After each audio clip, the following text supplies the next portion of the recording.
4, 3. What's going on, people? This is No Labels Podcast. I am your host, Willie G. We got Miss Audrey in the building. Hey, y'all. We got the Queen in the building, Miss Keandra. And we are on it, man. Listen. My Yeah. mentality when I do start to be like, damn, this is a lot. You know what I'm saying? It's just like, We in here, baby. No Labels Podcast. you know, comfortable. It's supposed to be uncomfortable. It's supposed to stretch you. It's supposed to be a burden to a degree. Oof. And you gotta, you know, wrap your mind around that and accept it and embrace Yeah. it. And you catch some wisdom off of that. Let me say, when you hear the word, but I hear the word burden in that context, I always think about, and I remember I was with some friends, we went to see it in the movie theater, The Avengers, and somewhere in one of those opening scenes, and we all just had like a whole extra like saved moment, like, yes. But Loki said, I am burdened with glorious purpose. Listen. And I was like, yes, Loki, I too am burdened with glorious You got to be a purpose. real Marvel fan to understand that, though. Yeah, so shout out to all my Marvel fans out there. Shout out to everybody who's seen all of the Avengers and all of the Marvel movies in order. I have done that at least 3 times, definitely during the pandemic. You got to be a real Marvel fan. But that sentence, I was like, Loki got a whole different purpose and he's very destructive with his stuff, but I too am burdened with glorious purpose. And it is, there are some things as like holy frustrations and holy and divine burdens. And you don't see those things as a negative when you understand the magnitude of the purpose. I think purpose is meant to be like, even in the clip, it was like, The burden of it is what makes it significant to you. yeah, It makes it your purpose. But sometimes it feel like sometimes your purpose feels too much. So at moments. Yes. But that is, I think that's by design to keep us dependent on God. It is. Yes. If you felt like it was within your natural capacity to do, then why would you need God? Why would you need to consult with him for next steps? Consult with him for wisdom. Consult with him for anything if it was fully within your scope of your own humanity and your own intellect and your own experiences. It has to be bigger than you, and it has to feel like too much, but also that feeling of this is too much for me, but I also, as much as I feel like it's too much, I know for certain that I'm called to it. That should drive you to prayer. That should drive you to the one who gave you that purpose. That's facts. That's facts. Yeah, man. That's a good way. That's a good way to start the pod. Well, here we are. You know what I'm saying? How y'all doing? All right, we good? Everybody, I'm good. Good on this Sunday? I'm good. Hey, look, you know. man, we gonna crank it up. I want some icebreakers. There's a lot going on, but I'm gonna minimize it. Okay. But I wouldn't be a podcaster if I did not hit y'all with this. Okay. Carly Russell. You know what I'm saying? Let's let it breathe for a second. We have to at least touch it. Carly Russell had black people all across America looking crazy. She didn't have me looking crazy. You Just feel what I'm to stick that saying? Straight. I was looking for my cousin. Bro, black people ain't. Were you looking? Were you looking for your cousin? Black people don't ride for people like that. I didn't really get the full scope until we had kind of circled back around to this is a little crazy. So I wasn't overly invested. I was, because of the fact, the only reason why I was so invested was because they said she stopped because there was a baby on the That highway. did pull me a little bit, but also it pulled out some more questions. Like, well, I need more context. But I wasn't. It was for me. It was a scroll thing. I didn't stop and marinate. I wasn't overly invested in. I was very invested because I was like, dang, my child has been my child wanders. We have a child that's Yeah. and my child, I'm like, oh my God, now people are afraid to stop. Yeah. Like, that pulled my heartstrings. I said, she out here being a good Samaritan and all Mm-hmm. that stuff. I was worried about Harley. That's really important. That's really an important perspective, though. So, like, that concerned me because as a mother. Like, Right. As a mother who experiencing experiences something like that because you have a beautiful daughter with autism. I love Harmony. Oh yeah, listen, Harmony's a whole character. We love But her. that's the thing. That's why I was so invested, because it showed her selflessness. It showed that she was heroic. She had a nurturing side. That's what pulled me in. She's Yeah. my cousin. No, it's my cousin that lied.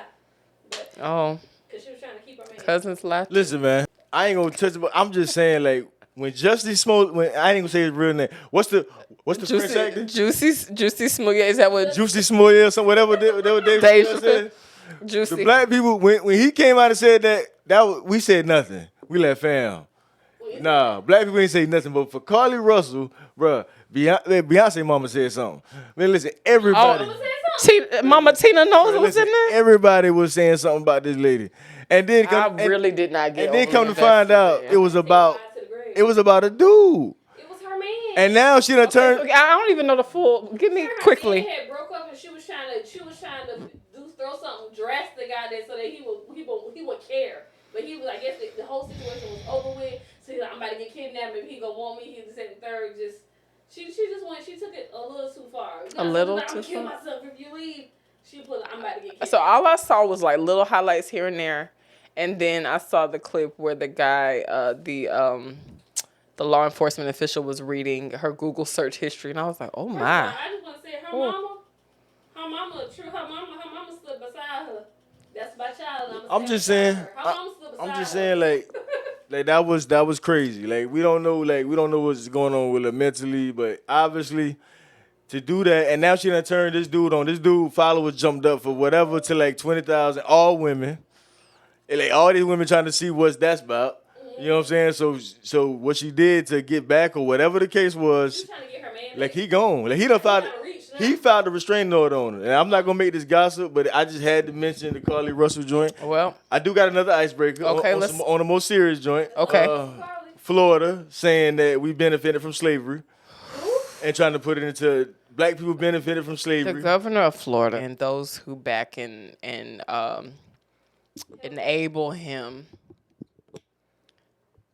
The idea that an entire group of enslaved people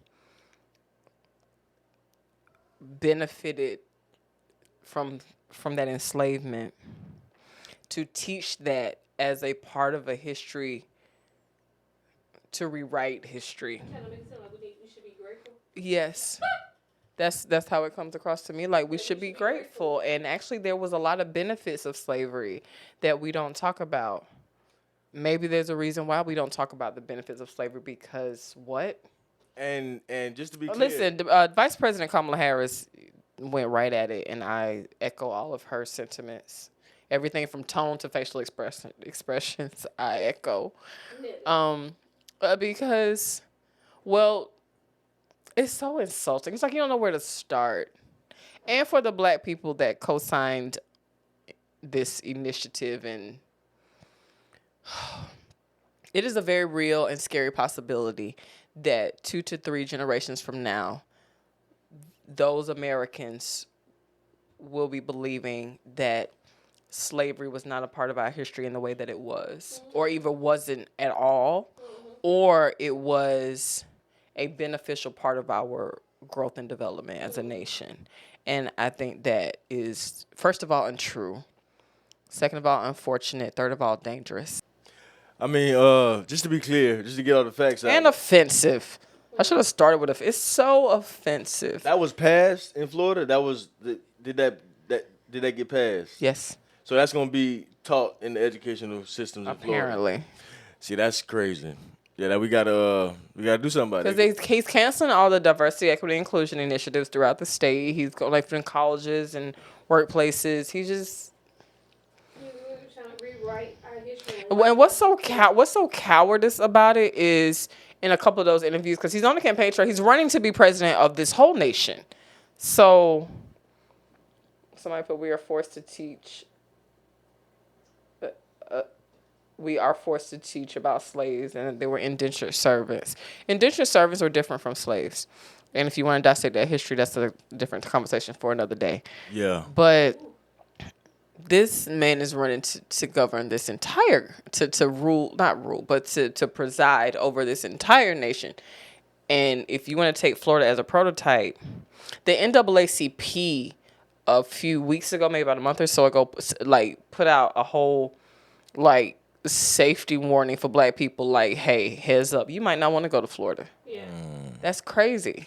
Yeah, that's crazy. And it's not reflective of the hearts and minds and common sense of all Floridians. So let's be clear about that. No, that ain't Florida. Let's be You know clear that about ain't- you that. know that But it's ain't the same Florida. thing with like the nation, certain things that's going on, you know, with the Supreme Court and a lot of people who still deny the results of our last presidential election and all these different things. It's concerning and it's dangerous. And it would be, I'm here for the jokes, the SNL style jokes and things like that. It would be more funny if it weren't so dangerous. It's dangerous. Like I feel bad for the black teachers that's like, bro, I can't teach this. Like knowing like the educated teacher, like you can't blame the teacher because they have a job to do. They have a job. But from that point, consider the ripple effect. How many teachers will say, you know what, I am not going to teach in Florida? You already got businesses saying, I will not do business in Florida. You already got doctors, specifically OBGYN, say, I cannot practice because I got into this profession to actually serve and help people who need my help. And I know how to help them, but the law tells me I can't. That's crazy. And so the ripple effect of things like this paints a picture of a world that I would not want to live in. No, that's wild. Crazy. I'm not gonna stay too deep on that, but that's crazy, man. First of all, hey, look, listen, we need to be talking about that. Glacier breaker. We need to be talking about that because that is not But that we is not do. factual history. That's a problem. And me personally, I would not, as a parent, I would not let my child be taught that. I don't know. It's certain things. I mean, it's certain things. I come home and I tell my son, look, this ain't true, but this is the game that you got to play to graduate. Let me ask you this: do you feel like, how do I want to put it? Things like this are going to create an appetite for segregationists again, like to the point like we just need our own. Like for example, I had an uncle who was legit a segregationist. He was like, listen, I ain't trying to be with nobody that ain't trying to be with me. Yeah. You know, and I can absolutely respect that approach, that mindset. Yeah. You know, considering he was like my uncle, but he's my grandfather's brother, so they older. He's passed on, but from considering he's born in the early 1900s. You know, but no, they were like, no, your Uncle T was a segregationist because basically, like, I'm not. Why am I fighting to be with people who are this evil and vile towards me? I'd rather just have my own. We good, you know. But do you get things like Black Wall Street and then the government bombs it, you know, and things like that? But do you think with things like this, do you think it would increase the appetite for segregationism? It could. I mean, it could. And the thing is, like a lot of older black people live by that statement. Like it was. They would tell you it was better when black people just was like black people just had their own stuff, like Black Wall Street. Like and the thing is, it's a belief, and I understand it because it's like I believe in it to an extent as well. It was like America don't want that. America wants black people to be what black people has always been, the biggest consumers, workers and consumers. They don't really want us to go out And creatives. create our own stuff and creatives. And it was like if we, you know what I'm saying, they want to keep that as a status quo. You know what I'm saying? Keep buying stuff, keep creating the stuff to make us money. You know what I'm saying? But nah, we don't want you. We don't want to split up. We want you here. If we do rise up and really stand for ourselves, what will be that ripple effect if we really are united as a race? Like the Jews are united, like Latinos are united. If we really rise up and became united, they would be afraid because we would be a force. Yeah, we are a force, but that force exists best in unity. But also, just because we're forced together, we also are not a monolith. Yeah. All black people don't think and reason and believe in the same way. All black people ain't. So from that perspective, you got to find a baseline of humanity, and then you have to go back and realize, in what parts of the world is race even a thing? You know, when people go on like race is a social construct. Well, then if we needed to construct this, who benefits from this construction? Yeah. You know what I'm saying? It's so many layers to this particular onion. It's a lot of layers. It's so many layers. That's a whole episode. But yeah, I got one more thing for the icebreaker, and then we going to the main part. But this is an icebreaker, and I want y'all to know it's quick. Do y'all care? The actor strike. Content is about to. I ain't gonna lie, I was blown because Gladiator 2 was coming out.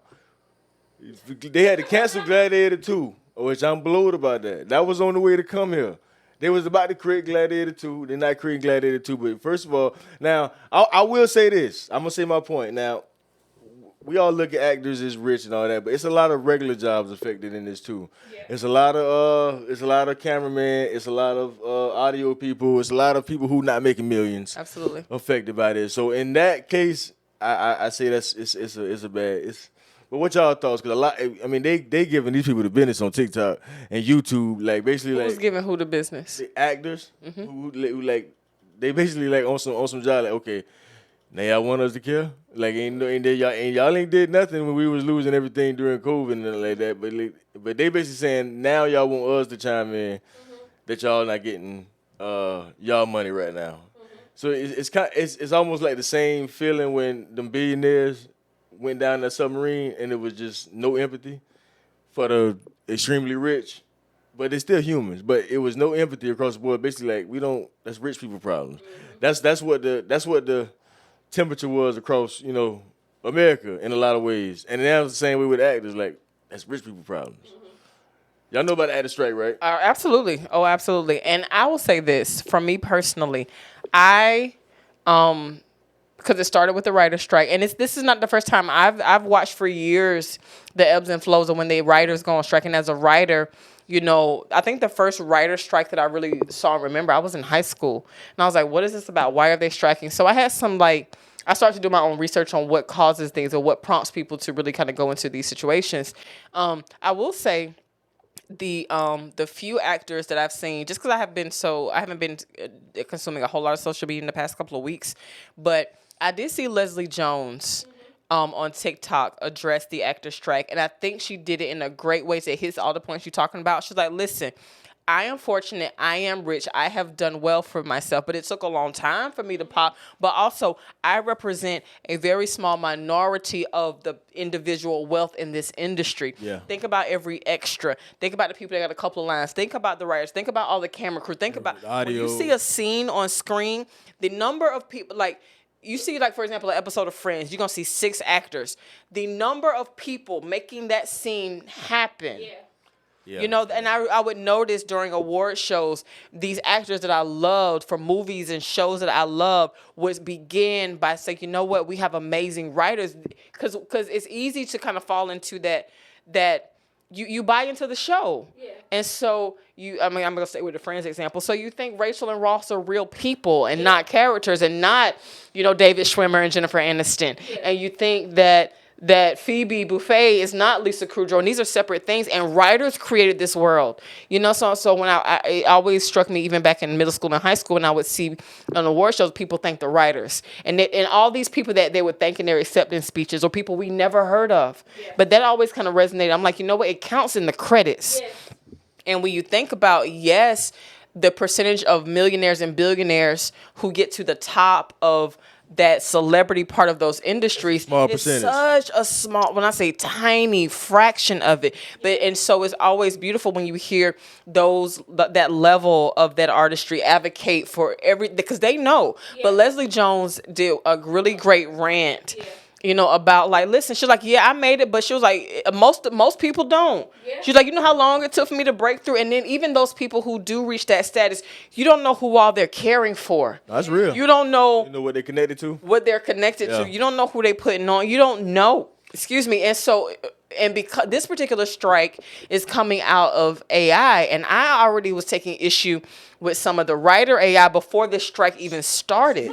As a writer, Speaking of AI, like the craziest thing about AI is like one thing I thought was crazy. They trying to bring people extras in, pay them $200 to get a body scan, and now and they can use that in perpetuity for all eternity. That's the words used. yes, For all eternity. yes. That is crazy. I'm gonna pay you. So I'm gonna $200 pay you $200 one time to get your image, and I can go and make millions and billions off of this imagery. I can come and put words in this imagery. I can really create an avatar of you, and you might be somewhere in a 1-bedroom apartment struggling. for all eternity. That's crazy. And then here's the other thing that and the other thing that people don't consider, because sometimes I would consider certain things like, why do certain celebrities need certain things? But when you do hit a certain level of status, you do need to be able to break away from everyday life. Where you talk about, like, Janet Jackson will say, listen, I just want to go out in the park. She will put on full disguises just to go out. So you do need enough money to support your life, because you are such a public figure that you can't just go to Target. You can't just go to McDonald's. You can't just go to Walmart without getting mobbed. You can't go. And imagine somebody that got paid $200 to be an extra in a film, and get a scan that's used in perpetuity for all eternity. And then their image is put into a project where they are the front face of this thing. And this film is made. So they got all this celebrity coming because of their image, but they've only been paid $200 forever. And now they can't even. And so then you got to pay to get security and restraining orders and things like that because people love you. And you can't even go out and live a regular life because you're famous, but you don't have any wealth to show for it. Man, that's just from the actors and the imagery side. From the writer's side, I take issue because I know what goes into the writing that I put out. Yeah. I know the words that live between the words that you actually read on paper. I know the research that informs this.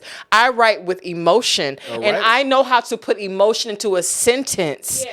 And I may not, like, even when I would interview people, I was like, tell me everything. It may not, and if you tell me that, hey, okay, I have clients, and I don't take anybody's trust for granted. But I've had clients, and I've done interviews. They were like, "Hey, I'll tell you this, but please don't include it in the article, or please don't include it." But I always respect that. But because they told me, it may inform a word choice that I actually do put in their bio or do put in the article, but because they were honest with me and vulnerable about something that I agreed to keep private, it does inform, and so I can still pull an emotion out of what they told me and still protect their privacy. AI cannot do that. Yeah. They have to, like Chat GPT and all that stuff, you have to study writers like me and able to spit out what you spit out. So they're basically stealing your intellectual property. Do you feel threatened by AI a little bit with AI writing? No. No, Because of that. But- Because now I see how it could eliminate a lot of writer jobs? Yes, I do. That's a very real thing. But if I strip it down to the heart of what I do as a writer, I'm not threatened by AI. Now, if you in a place where your writing and a certain type of writing sustains you and that can be replaced with the technology, that is legitimate cause for concern. Yeah. But from just the pure art of writing, technology has to study what God put in me and the gifts that I have grown and honed over several years and continue to practice and grow. You have to study what's already been written. Yeah. In order to pull this AI in to be effective. But I do think it does present a real danger to the workforce. To everybody, to music industry. Yes. To right. But I mean, the only thing. So I stand with the actors and the writers who are striking. On a lighter note with that, like, just to be funny, like, bruh, it's about to be, you know how dry it's about to be? Bruh, we ain't about to have nothing. Bruh, listen, all the actors gone, bruh, Rerun Central.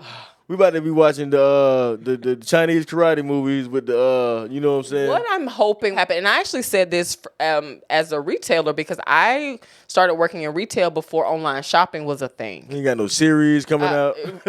Okay, so let me go back to that. I heard an article where somebody who was an advocate for AI, and they were very enthusiastic, and I was like, this does not sound great to me, but it really is like living in that alternate universe. They were like, well, imagine, let's say you have a series that you don't want to end. Let's say you didn't want Friends to end. You could go into a system and type in the scenarios you want to see played out, and AI could spit out a script, and we have these images, and you can kind of get a show.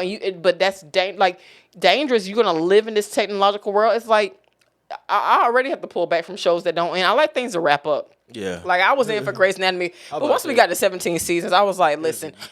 Grey's Anatomy is from the devil. It's great, but it really becomes that soap opera. But that can be dangerous. Here's the point I'm getting at. Same thing with retail, where I did it before online shopping. So I'm like, Black Friday will never be the height of what it was because I was in it before online shopping was a thing. It'll never be that again just because of that. That was great. But they were talking about closing down all these brick and mortar stores, and I remember working for a company who there was a real chance that it would go under during the pandemic. And, there were different scenarios of buyers to come and buy. And they really got the best case scenario. But one of them were like, hey, we believe in the brand, but we want to take it completely online. And I could see the appeal of that in this moment. But here's what you can see from the real side of it. It's just like as much as people like the convenience of online shopping, and I'm not going to act like I don't online shop. But what I do know is that People will shop online, but if anything goes wrong, they will get in their car and drive and return to a store. Yeah. And at some point, if you make but like, listen to people that get frustrated with, like, for example, Cash App. If they have an issue with Cash App, that is completely online. You can never call and talk to an actual person.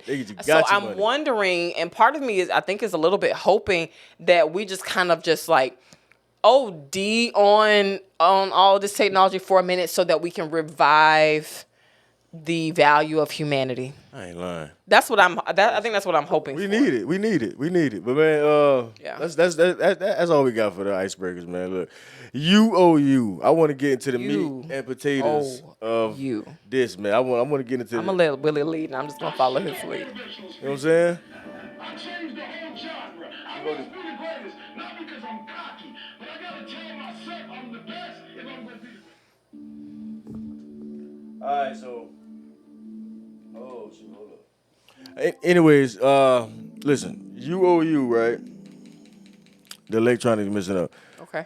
Okay. Go back and add it in. This is where I'm coming from. UOU. It's about valuing yourself.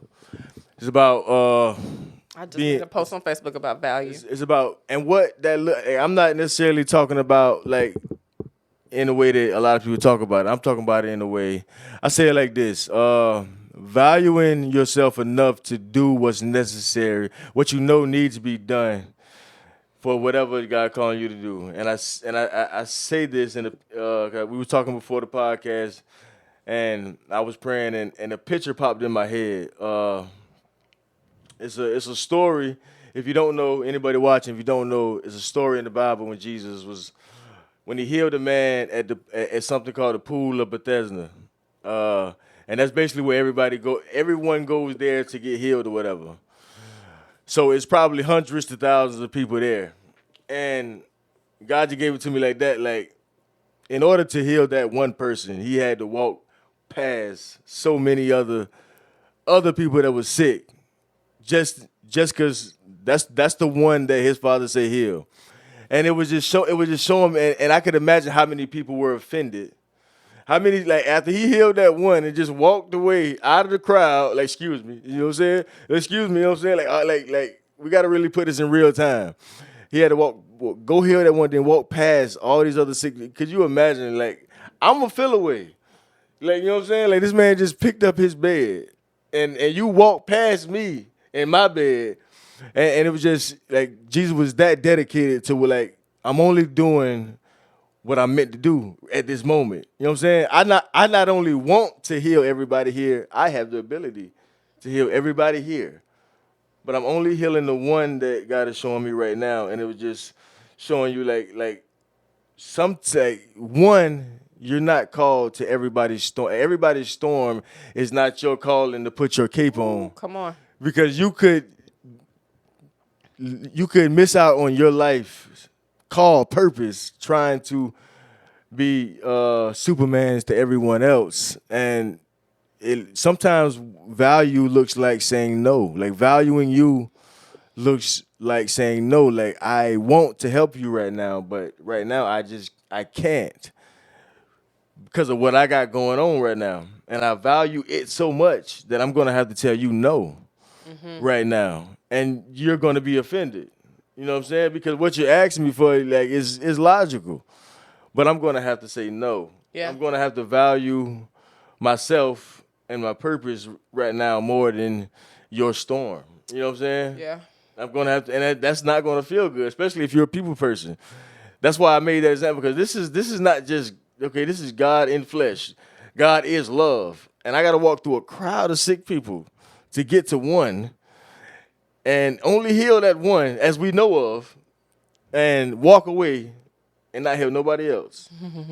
So that's the kind of laser focus and that we're gonna. I just want you to dive in on, like, just valuing yourself. Like, you done helped everybody else. You know what I'm saying? Yeah. Like, you done been assistance to everybody else, and it's like, value.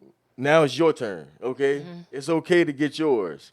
You know what I'm saying? Before you leave this earth, like, you can't pour from a halfway cup or even an empty cup. It got to be overflowing. You got to get yours first before you can dish it out. And it's like not even on just the me thing, but valuing yourself and like valuing yourself to understand when when you're in a relationship, but it's not no reciprocity. You know what I'm Yes. saying? Like all relationship needs some kind of reciprocity. Am I saying that right? Yes, you are. Reciprocity. And it was like understanding what relationships to say no to. Like, okay, you're good, but you're bad for me because you're draining me. You're only taking. Yeah. You're only taking. You're never giving. But I just like we're gonna. I'm gonna end my little rant and just highlight. You owe you this moment. You owe you whatever it is you going to achieve. Like you owe yourself that. You owe yourself to be a little selfish sometimes. You owe There are several, but there's some scriptures that tend to anchor me in no matter what the situation. Yeah. One of them is cast all your cares on him, for he cares for you. I take God up on that as often as I can. But one of the things to think about is, and I remember, I think I made a reel or something. I put this out, but I had to learn that everything that I care about, I'm not assigned to. It doesn't mean that I don't care about it. And so if I went at everything I cared about, it would drain me because I'm not being a proper steward of my own resources, of my own emotions, or on my own responses. But we cut out the middleman, which is, I would say, consulting with God, consulting your creator. Yeah. So it's like, hey, God, I care about this thing. Let me cast that care to God, and he can help me to temper my response to what I care about. Sometimes my response might be to go into my account and put some money on a situation. Sometimes it may be to go and drive and give my presence to a situation. Sometimes it might just be to care and pray and keep it moving. Yeah. And if you don't take that moment to consult your creator and cast all your cares, like I care about this, but I don't have the capacity for this. And consulting your creator is what keeps you aligned with your own capacity. You didn't create yourself. You don't fully know your capacity. He does. Yeah. And so if you skip that step of casting your cares on him before you cast your resources at the cares, it could really, really drain you. I had to just really learn that. Now, another perspective, now you got this pool that people go to for healing, right? Pool of Bethesda. That's the reason why so many people are there. Here's just a different perspective.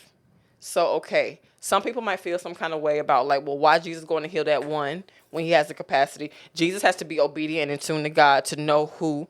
But also, it may be an indication of the faith level of the one, because if they're going to the pool, then their faith in healing stops with that pool of water. And what if God is like, I'm trying to shift this whole congregation of people that keeps coming to this pool, that be like, you know what? First of all, I created the waters. Yeah.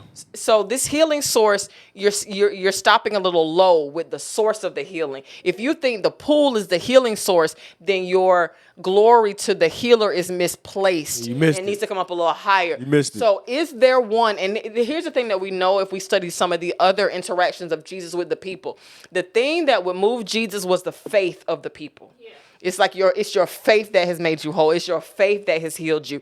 And so out of all those people that were coming to this place that was designated for healing, how many people, if they got the healing from that place, because that's the one that has been laying there for 38 years? Yeah, 38 years, yeah. So you got people that are coming and going, getting healing from this place and going about their business, but God is still like, I am the source of all healing. I created these waters, and just because you're getting good results doesn't mean that the source isn't still me. Yeah. But Jesus was always drawn in by the faith of people. Yeah. And so what if he was the only one there with enough faith, even mustard seed size, to believe that there was a healing source beyond that pool? Yeah. And so if Jesus, like, you know what, who has enough faith to believe? That's where the draw comes in. That's where the pull, like, why this one? Well, that one had the faith that drew me over to him, and I can show, and he can be a demonstration. So now all these other people that's been coming here, he been coming for years. Yeah. This place is associated with healing, but if God's trying to show a whole set of people that the healing is wherever I am. It's wherever I am. Who out of all this congregation of people has the faith to believe that there's healing in another place besides this pool? And that's where I'm going to go. And if there's only one. Now that Jesus was able to to demonstrate his power through somebody's faith, whoever else around saw, and maybe they didn't put so much pressure on the pool to heal them, and maybe their faith was redirected to the true source. That's true. Just a perspective. That's a good perspective. I mean, I never like it's all different kind of Just a ways. You know what I'm saying? I appreciate that. Okay. You know, because some people might feel some kind of way. But let's say you don't want to get your healing, and people like, well, dang. Well, first of all, I've been here 38 years waiting. So first of all, you can wait your turn. Second of all, Yeah. Chill out, fam. if you get your healing from a source, you've been coming to this pool and you ain't got it, and then you keep coming to this pool and you got your healing, but from a source other than the pool. Other people could feel some type of way, but now the responsibility is on the one who has been healed Yeah. to redirect people to the one who healed. That's yeah. Redirect to the healer. can look at Redirect it- to the true source. So then, Not me. you know what I'm saying? No, that's dope. That's a fire perspective. I got another perspective for you. Like this is why because I was like, and this all happened in the moment. Like God taught to me in pictures. But anyway, that's why it showed me like success is a double-edged sword. Because as soon as you come to step, we see it all the time on you. It's somebody right now on YouTube calling somebody fake and flaw. They ain't real. Right now, as we having this podcast, somebody is making a live video exposing some celebrity, telling them that they not real, this and that. Like people be real, they your favorite until they say no. Until they say no, now they flaw. And I'm not saying that some people may be flawed, but a lot of times it just be somebody bitter over a no. And I was saying this like Y'all feel that? I know. to value yourself, to be obedient. To be obedient to whatever God calls you. First of all, because I was talking to my friend. Your friendship end over a necessary no, then I would charge you to reevaluate that friendship. Exactly, because like Was if the friendship was continued on me always saying yes, it was that's never a not my friend. friendship. That was a situationship. It was a usership. I was a resource. That was a situation, and that's a part of valuing yourself. And it was like success is a double-edged sword because it comes with success. It comes with whatever survives remorse. You know what I'm saying? Because it's not that somebody said it. Like I ain't never been a millionaire, but I will be one day. But it was like they said it like people change. People change when you get. I mean we see it in any capacity. But I was talking to my friend, and he's now an elder. I ain't gonna mention his name, but when we first linked up, he was an usher. He was just sitting by the door. And that's what he did. You know what I'm saying? Humble job. Now he's an elder. He's in a higher place, and his life is not the same because of that. He has different responsibilities. journey, yes. And me as a friend, me as somebody who's proud of him, like I'm cool. Like I understand what it means to level up. I understand. Okay, you on this assignment, I'm not. But a lot of people in his life could feel away because he can't be there like he used to. Not as accessible. You know what I'm saying? All because he said yes to God. Yes. I can't be here like that no more. I got a lot on my plate now. Way more than I did when I was an usher. You know what I'm saying? So it was like even valuing yourself is gonna offend people. Like saying yes to God is gonna make people feel away sometimes. You know what I'm Valuing saying? yourself and prioritizing your calling. Wow. Yeah, It's prioritize. not even that I don't care. Not even that, because I remember, and I went through a very similar journey where I just was like, I'm just going to this church from time to time. Eventually became a member, but grew into an elder and served directly under my leaders. I was fortunate our church was very family-like, and we all were encouraged to grow in what our gifts and talents were. And so because we did that, we were shielded from a lot of those negative effects of comparison because all of us were focused on what has God called me to do. And so like when I was elevated to elder, most people were so tuned in to what God wants them to do. They knew that wasn't for them anyway. Yeah. You know what I'm saying? So there was always a support, like, we need this, and I know I'm not going to do it because I'm not called to that. You know what I'm saying? So That's there was facts. a different support system. But it's sometimes, but I do remember the times where because I said yes to this, I don't have room to say yes to this other thing. So now I have to respond with a no where I used to respond to yes. And I kind of want to say yes. Yeah. But this other yes takes priority. There are times when my friends were going out regularly to this dope spot every weekend. And I'm like, but I got to preach. So I have to stay home and study. Yeah. And I had to, and the humanity side that wanted to hang out with my friends that liked the live music and things I was missing. Like I did miss that. I did wish I could go, but it wasn't so burdensome that I didn't miss it to the point of going back on my yes to God, but I did recognize it as a sacrifice. Yeah, it You is. know, and once God reframed sacrifice for me, it's like a sacrifice isn't a loss, it's an exchange. Yeah. It's just like, you know what? And it wouldn't qualify as a sacrifice if you weren't giving up something valuable that you perceive as valuable. Time with my friends, hanging out with my friends is valuable to me. Yeah. But you exchange it for the belief and hope of a return that is something more valuable than the thing that you're sacrificing. And so once I viewed sacrifice as an exchange and not a loss, it really helped to temper my feelings. Like, dang, I'm letting this go. I'm sacrificing. And I was using the word, and a lot of people do, using the word sacrifice synonymous with lose. Like, dang, I'm sacrificing this. Like, dang, I'm losing this. Yeah. No, I am exchanging this experience for what I believe is going to be greater from a longevity perspective. That's a good way to look at In it. perpetuity for all eternity. Good way to look at it. You know what I'm saying? That's deep, And- too. but you have to work through those things kind of by yourself. Yeah. Because the call, and when it comes to that kind of stuff, God only called you to the thing He called you to. Even if you share a title with somebody else, the expression of how you live through that title or live through that assignment will be unique to you. And so you just have to, like, you know what, I care about all these things. And again, that same scripture works so many places. Like, let me cast, God, I care that I'm missing this. I'm casting all this. So if you can consult with God in the middle before you let your emotions run crazy to the point they could change your decision and restructure your priorities. Yeah, it you is. know? And once God reframed sacrifice for me, it's like a sacrifice isn't a loss, it's an exchange. Yeah. It's just like, you know what?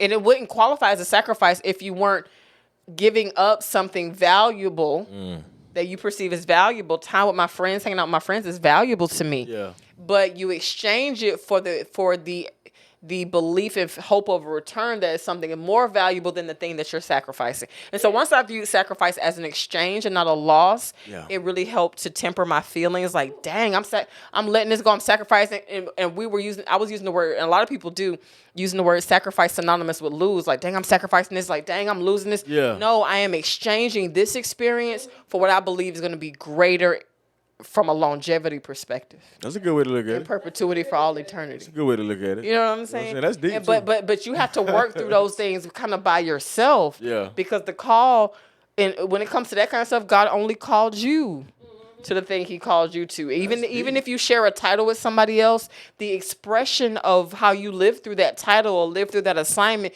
will be unique to you. And so you just have to, like, you know what, I care about all these things. And again, that same scripture works so many places. Like, let me cast, God, I care that I'm missing this. I'm casting all this. So if you can consult with God in the middle before you let your emotions run crazy to the point they could change your decision and restructure your priorities. And Then you just- can miss out on this future that God has for you. That really is like, if you sacrifice this moment with your friends, He may not say it to you, but the end result, if you hang in there, it's you are an example to your friends now, and now your whole friendship life has been enriched because you said yes and sacrificed this one. It's not you're not sacrificing the friendship; you're sacrificing this one experience. You know, and when you can take it and really narrow it down like that, like, okay, I still have my friends. Nothing's wrong with the friendship. I just don't get to go out and hang out with them this particular night. Bring it down and make it what it is, and don't blow it up to something bigger. Like, I don't have to completely sever myself from my friends because I've been elevated. Are you serious? No. But some They grow friends, with me. but some friends will separate from you. They will, and But that's those their are not choice. friends, though. But Those that's are not their friends. choice. But those are not friends, though. And some of them are. I would argue Ooh. that some of them are, but the dynamics and the texture That's and a tone good- of that's the a good friendship point. has to That's a change. good point. I can't show up for our friendship the same way That's a anymore. good point. That's a good point. Because honestly, we get into the whole like eagle analogies and things, like I can't pull you up here with me because you would die in this environment. you got to put them in a Can't different. sis, I love you enough, but we're still friends, but we have to change the way this friendship looks and presents and expresses itself outwardly. Yeah, and it was like So when people say no love lost, I think that's kind of really what that yeah. means. Sometimes it is no love lost. Like and that's a good friend though. So Yeah. to be able to understand, like I see where you at, and I'm just, you know what I'm saying, or vice versa. And another thing, like with valuing yourself, is just that. Like, and this is just me and God. Like, and we say it all the time. Like, it's not always about cutting people off. No. But sometimes you have to reevaluate where you have people. And it was like basically, God, Prioritization. like God was showing, like me, it was like it's not. You don't got to cut them off. You just got to put them in different places Yeah. because the way Cause the way you view them, like basically, like they don't view you like that. You know what I'm saying? Like they don't view you like you think they do. You know what I'm saying? So that's an unequal relationship. Like they may view you as even like kind of like you not at my level yet, which is cool. But I can't. Ooh, speaking of views, But I can't have you. I can't be in partnership with you. Like I can't. there was this live. Well, Dr. Matthew Stevenson. Shout out to him. He's a very instrumental voice in my life. But he did a live. I think the topic was, I took notes from it, was the pain of favor. But he started, listen, it's really good. If it's still up, I'll send it to you. But he might have snatched it down. Got to catch him in the moment. But there was one point that he made, and I wrote this sentence down because I was like, this is such a great sentence, a great perspective, talking about jealousy. And he said, we talking about like your view. He said, jealousy, and I'm quoting Dr. Matthew Stevenson, the third. He said, jealousy is a mismanagement of your view of me. jealousy is a mismanagement. Jealousy is a mismanagement of your view of me. Like you might see me in the right place, but it's tainted with negative feelings. Like it's no denying that I am doing things that God called me to do, but maybe you feel a kind of way because you haven't really gotten with God about what you're supposed to do, and you see the movement in my life, and you're comparing it to where we were. We used to move together, and now it's being outwardly expressed in jealousy because your view is tainted because you're not aligned with God in the way that I'm trying to align with God. And so you're saying that jealousy is a mismanagement of your. So you're seeing me in the right place, but the view is a little skewed because of how you feel about it. And so it's just a mismanagement. Like you see me, it's still a connection point there. Even if you feel jealousy, it has to still be a connection point there of relationship in some form. Yeah. But you're mismanaging the view if you see it as a reason to be jealous. So the water's got a little muddy. You know what I'm saying? You feel away inside, and it's But it's going back to Buddy at the well. It's just like, you know what? If you saw Jesus heal me and you're jealous, we all came to the pool. He's showing this is a whole different way. Yeah. I got healed, but Jesus is still right here. Yeah. You could have reached There's a out and touched him. redirection that happens. And so if you throw all of that hate on me because I'm the one that got healing, it's my job to be like, well, it's still available. I don't have a monopoly on healing. Yeah. This is still available, and here's the source. I didn't ask for And this. so if you want now, if I redirect you and say this is available to you too, and you decide you still want to be mad, that's on you, and it's a mismanagement. You're choosing to stay in that view. But when you see that this thing that you feel some kind of way about is also available to you in a version that serves your life, then you'll come out of jealousy and be like, okay, how can I get some of that? Yeah. I mean, and it's like jealousy it's a book called Bait of Satan, and it basically it's talking about offense. It's called The Bait of Satan. Baits of Satan by John Bevere. And it's basically like the bait of Satan is offense. You know what I'm saying? And like how many people get offended as successful people and not knowing not knowing what it takes to be successful. That's what I was gonna say too. The other You know what thing, I'm it's saying? like when I was talking about, for me, my journey into growing in my career, growing in my church, growing in title, all these different things, growing in my gifts, calling, and anointing. So many people's view is only what I would call like the glory moments. Yeah. You don't see what I had to fight through. Like you see, I might minister a word for 45 minutes. And it may be really effective because I've been with the Lord. I have sacrificed my time, my energy. I've given myself over to study and prayer. Yeah. First of all, you don't see that part. You don't know the hours and emotions of my life You got battle wounds. that I gave to minister effectively for 45 minutes. Yeah. And you want to make the 45 minutes my whole life and think that I live with all these bells and whistles. Yeah. And you don't understand. And then you want to compare that glory moment to the struggles of your life. And like, I probably got struggles magnified and had to push through to get here to be a blessing to you. Because of what the assignment God gave me. And so if you hold people in this very singular view of the last project they put out, the last song they put out, the last post they made, or the last big thing they did, and it's like take into account what did they have to live through, what did they have to experience, what did they have to sacrifice, what did they have to study, what they have to endure to get to this moment that for you to hold them in such high esteem, that moment is not the entirety and totality of their life. Yeah. No, it's So a small when people place. get into, that's when like beware being envious of what you don't understand. And that's what most envy. And then just to feel, just to Sorry, be. I felt away. Yeah, I see you got a little passionate. You know what I'm saying? You got a little passionate. And man, listen. All them, everything you said, like whatever valley you and God went through, whatever you went through to get to, it's like valuing yourself is also like fully embracing everything that you are. Yeah. And everything that it took to get there. Yes, I am. I'm him. You know what I'm saying? And I say that confidently. Like Moses ain't got to apologize. Like Moses ain't never had to apologize for being Moses. He never had to apologize to be like, no, I need you to walk in all that. Cause that's who you are. You know what I'm saying? And if that makes somebody feel away, that's a personal And that problem. was, you know this because I hit on it in my book, you know, where I was just like, I had to really overcome being perceived as arrogant. Yeah. But I'm like, if God called me to this and I don't fully live in what he created me to be, am I going to downplay all that God created me to be because these people feel away? Is that enough to go back to God and say, I didn't live fully in all that you wanted me to be because these people felt some kind of way?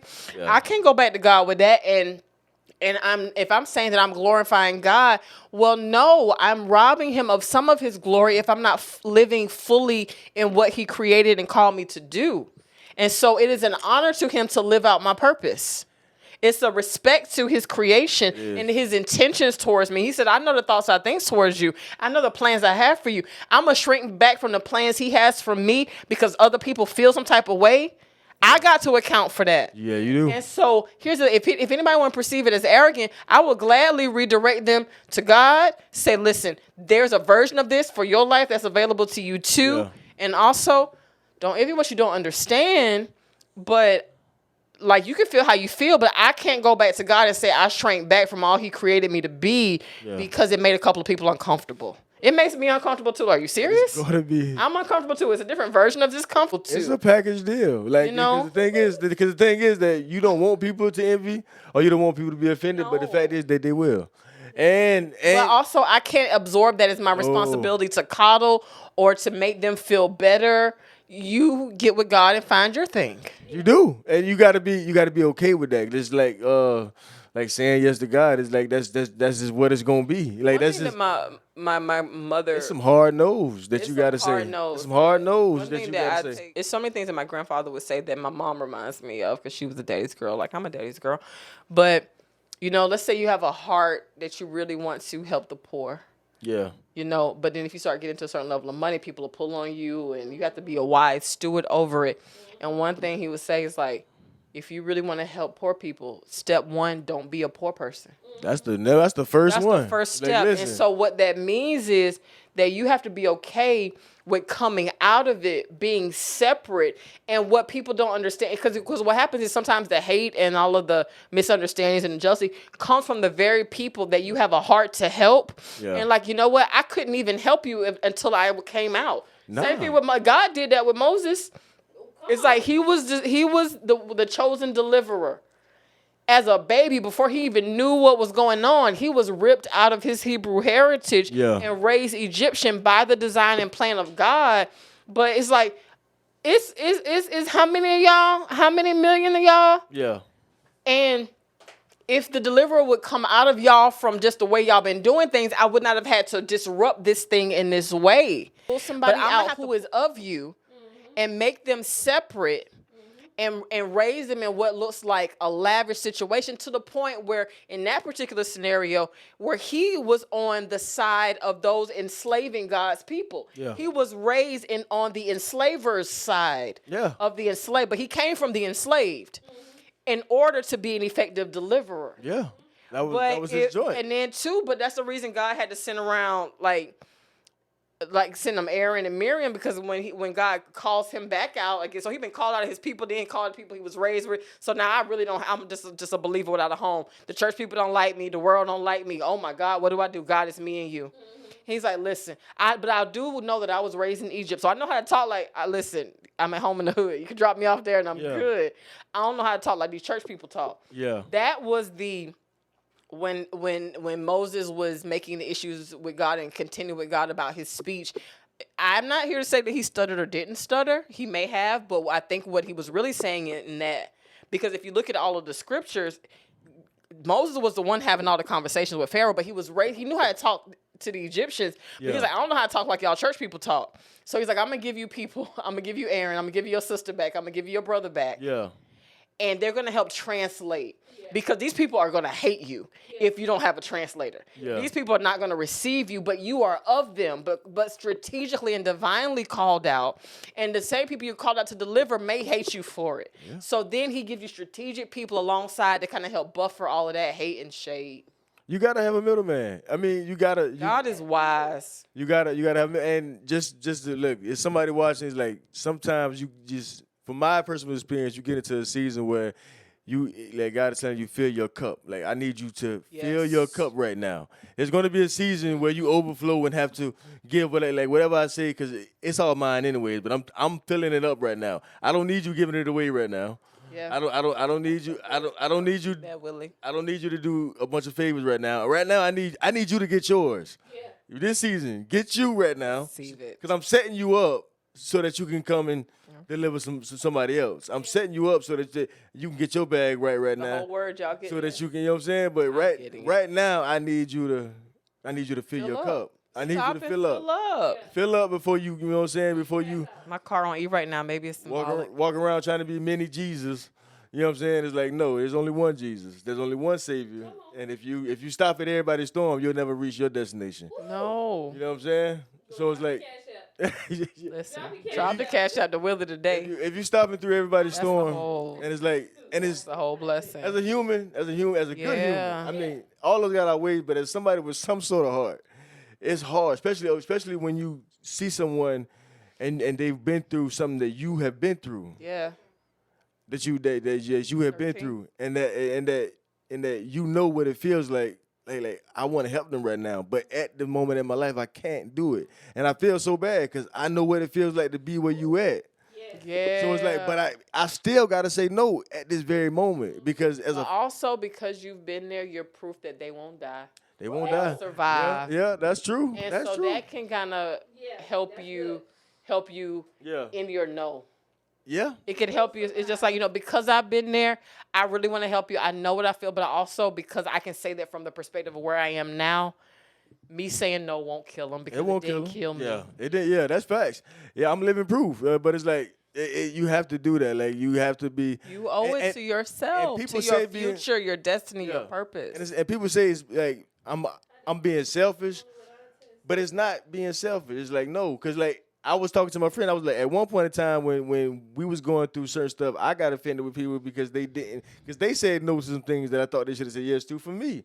But now I'm on the other end, and now I'm having to say no to situations, and now I'm like, okay, I'm not as offended no more. I done grew up a little bit. Now I see why you said no. Not as offended, but also, maybe you can attest to this, but when your heart is still there, but you're getting with God about realigning and reprioritizing, Yeah. what people often don't see is when you do say no to them, it breaks your heart too. Yeah. And it's a new boundary that you're setting. And so you have to wrestle with the, That B word. you know what I'm saying? Boundaries. I remember having to say no to a friend about something and they were really in need. And it wasn't a dismissal of their need. I saw it. I wanted to be able to help, but I just was not willing to help in the way that they were asking because it would disturb some priorities and boundaries that I set in place.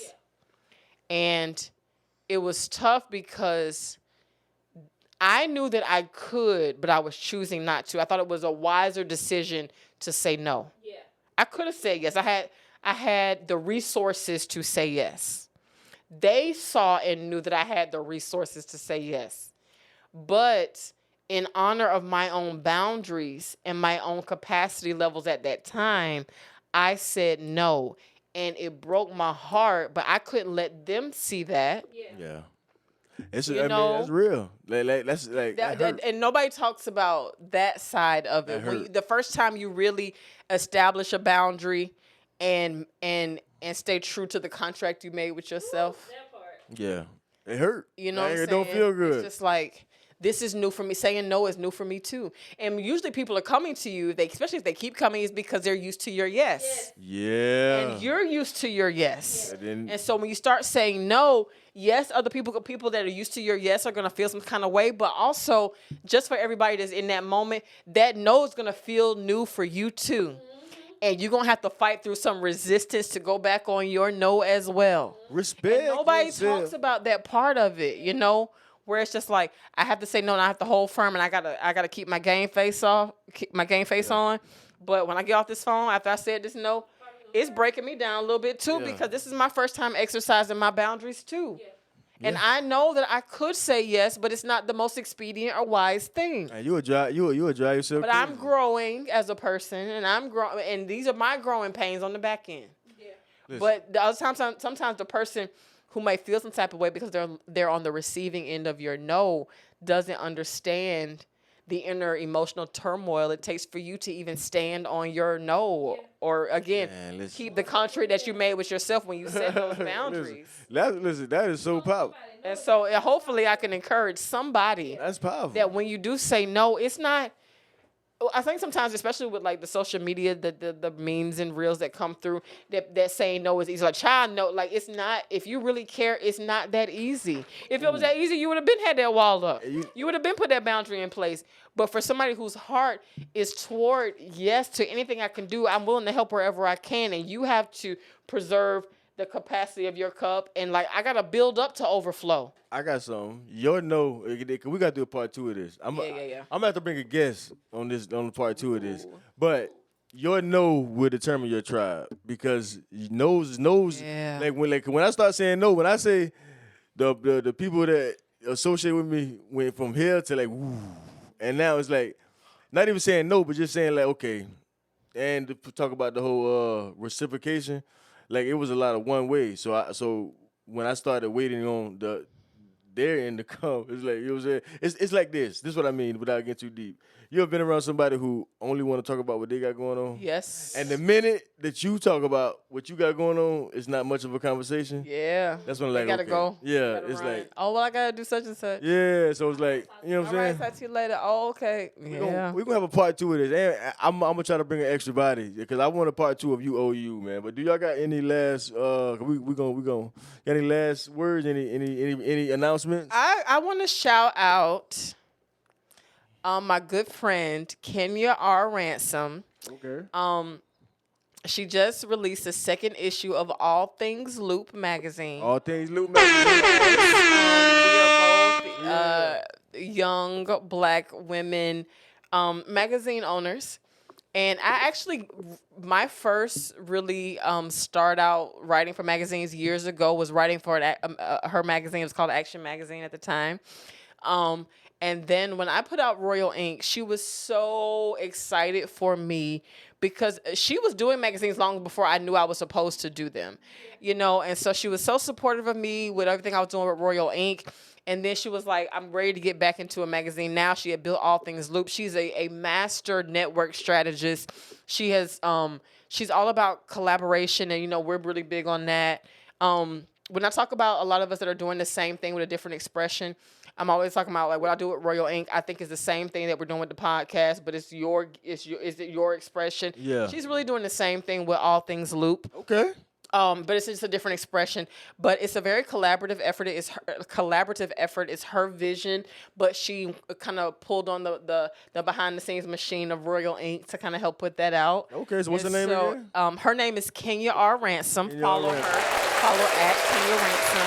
And then I may have gotten that wrong, but it'll show up if you look. But then also at All Things Loop. Loop stands for Live It, Own It, Obtain It on Purpose. I like it. And she's been I like it. consistent to that name and that brand for a long time. She's brought together so many business professionals, young black business professionals from all over the country.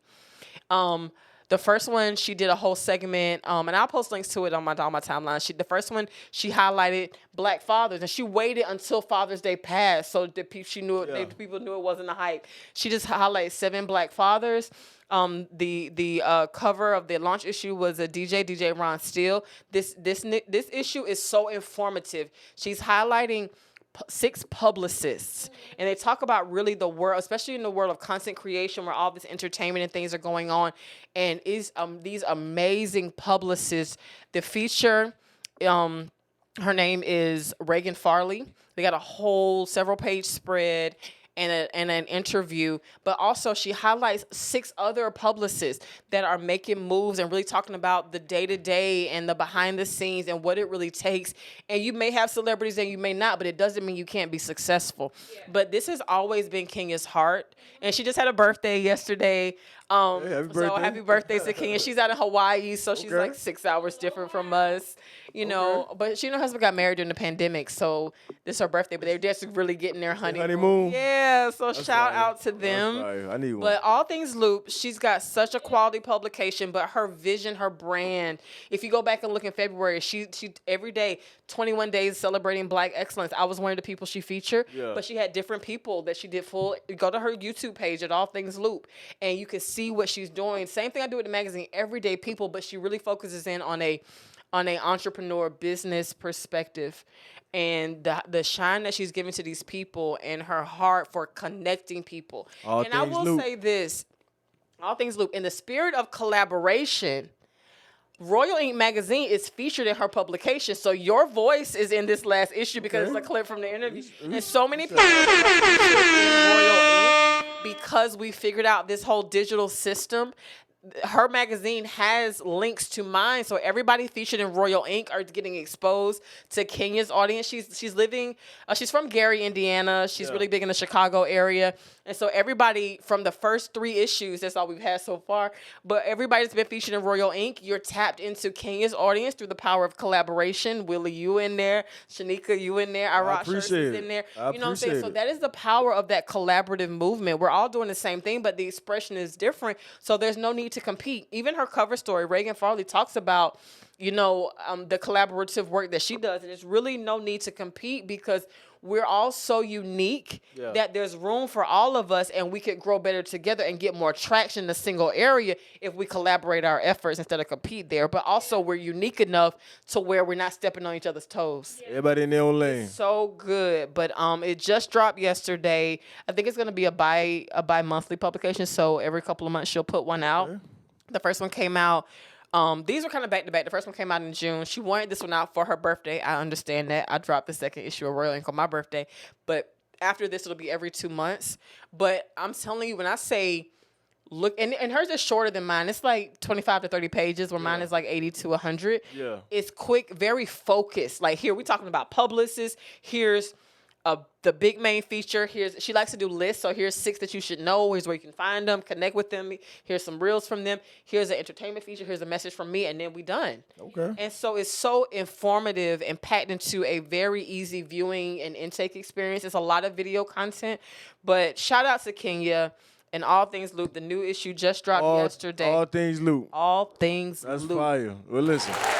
It's been a dope podcast, man. Listen, I am your host, Willie G. We got Miss Audrey in the building. All right, y'all. We got the queen in the building, Keandra. Hey. Yeah, and we out of here, man. We are No Labels Podcast. Out.